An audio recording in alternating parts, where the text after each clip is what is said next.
एक कदम ईश्वर की ओर। उपशम प्रकरण 33वां सर्ग।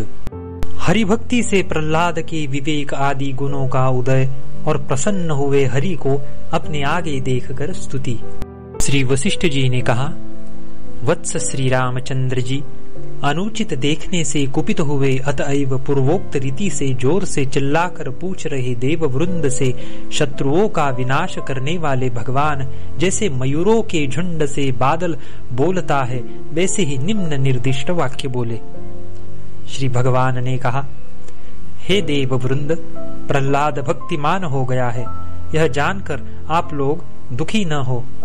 यदि कहो कि पहले दैत्य स्वतः ही बलवान हैं, आपकी भक्ति से और बलवान हो जाएंगे, अतः हम विषाद क्यों न करें, तो आपका यह तर्क ठीक नहीं है। कारण कि शत्रुतापन प्रहलाद मोक्ष योग्य है, अतएव आप लोगों के समान तुच्छ राज्य सुख को वह नहीं चाहता है। उसका यह अंतिम जन्म है। जैसे जला हुआ बीज अंकुर पैदा नहीं कर सकता, वैसे ही इसके बाद इस दानव को मातृगर्भ निवास नहीं करना होगा।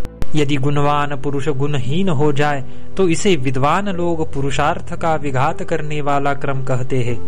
यदि निर्गुण गुणवान हो जाए तो इसे सिद्धिदायक क्रम कहते हैं। हे देव श्रेष्ठो, आप लोग अपने अपने अद्भुत लोकों को जाइए। प्रहलाद की यह भक्ति आदि गुणवत्ता आप लोगों के अमंगल के लिए नहीं है।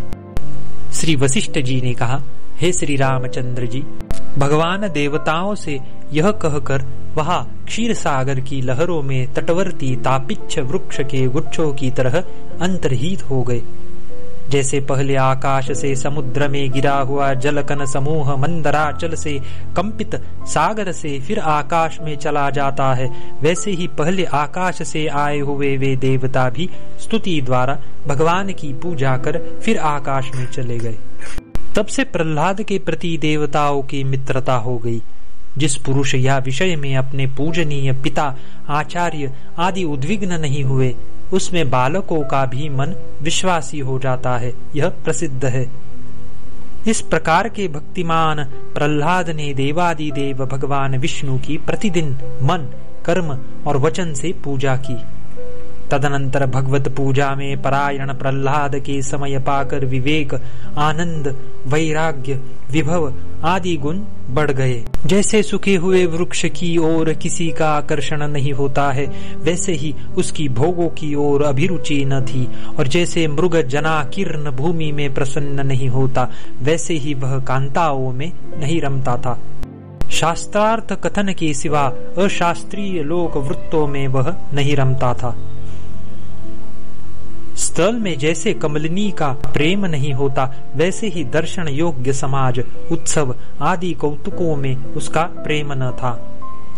जैसे न गुंथा हुआ मोती निर्मल मोती पर स्थिर नहीं रह सकता, वैसे ही भोग रूपी रोगों के विषय रूपी अपत्य के सेवन द्वारा अनुकूल आचरण में उसका चित्त स्थिर नहीं होता था। उसके चित्त ने भोग आदि की कल्पना का त्याग कर दिया था, किंतु विश्रांति सुख को वह प्राप्त नहीं हुआ था। अतएव वह झूले में लटकाए हुए की तरह बीच में लंबमान स्थित रहा।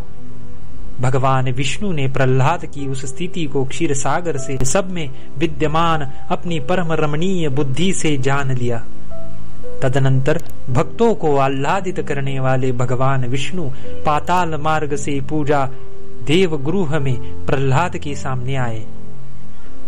भगवान पुंडरीकाक्ष को आए हुए जानकर दैत्यराज प्रहलाद ने दुगुनी सामग्री से दैदीप्यमान पूजा से आदर पूर्वक उनकी पूजा की। परम प्रसन्न हुए प्रहलाद ने पूजा गृह में आए हुए नेत्रों के सामने स्थित भगवान श्री हरि की मारे हर्ष के विकास को प्राप्त हुई वाणी से स्तुति की। प्रहलाद ने कहा, मैं त्रिभुवन की सुरक्षित स्थिति के अनुकूल सुंदर कोश गृह रूप बाह्य और अभ्यंतर अंधकार का विनाश करने वाले स्वयं ज्योति स्वरूप अनाथों के रक्षक शरण के योग्य सर्वशक्ति संपन्न रजोगुण से ब्रह्मा सत्वगुण से अच्युत और तमोगुण से शिव रूप सब दुखों का हरण करने वाले हरि के शरणागत होता हूँ। नील कमल और नीलमणि के समान कांति वाले और शरतकालीन निर्मल आकाश के मध्य भाग के तुल्य श्यामल, भ्रमर, अंधकार, काजल और अंजन के समान कांति वाले, कमल, चक्र और गदा धारण करने वाले आपकी शरण में मैं प्राप्त होता हूँ।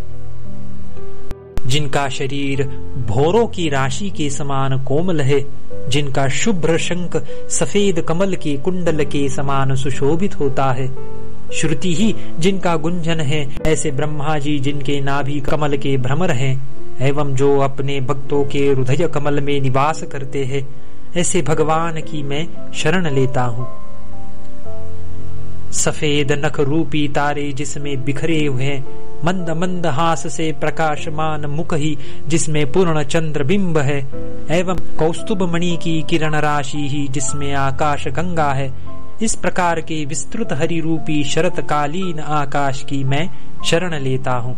रची गई घनी सृष्टि जिनमें बिना किसी संकोच के विनिष्ट है, सत्वादि माया गुणों से होने वाले अनंत कल्याण गुण गणों से जिनकी चिरंतन मूर्ति रमणीय है, प्रलय काल में वटपत्र पर सोने वाले बालक रूप अविनाशी अज अविकारी सर्वव्यापक भगवान की शरण में जाता हूँ। ताजे फुले हुए नाभि कमल के पराग से वक्षस्थल में पीले वर्ण वाले, प्रकाशमान लक्ष्मी के शरीर से विभूषित वामांग वाले, सायंकाल के समय के समान अरुण अंग राग वाले एवं सुवर्ण के समान चमकदार पीतांबर से सुंदर भगवान की शरण में मैं जाता हूँ। दैत्य रूपी नलिनी के लिए हिमपात रूप, देव रूपी नलिनी के लिए सदा उदित सूर्य मंडल रूप, ब्रह्मा रूपी नलिनी के तड़ाग रूप एवं हृदय कमल में निवास करने वाले विष्णु की मैं शरण लेता हूँ। त्रिभुवन रूपी कमलिनी के लिए सूर्य रूप, अंधकार के सदृश आच्छादक ज्ञान के लिए श्रेष्ठ दीप रूप, नित्य प्रकाश अजड़ चिदात्म तत्व रूप, जगत की सब पीड़ाओं को दूर करने वाले भगवान की मैं शरण लेता हूँ। श्री वशिष्ठ जी ने कहा, इस प्रकार के विविध गुणों से युक्त स्तुति वचनों से पूजित असुरों का विनाश करने वाले नील कमल के सदृश श्यामल भगवान श्री हरि, जिनका कंठ श्री लक्ष्मी जी से आलिंगित था, प्रसन्न होकर जैसे मेघ मयूर के प्रति बोलता है, वैसे ही दैत्यराज प्रहलाद के लिए बोले। 33वां सर्ग समाप्त।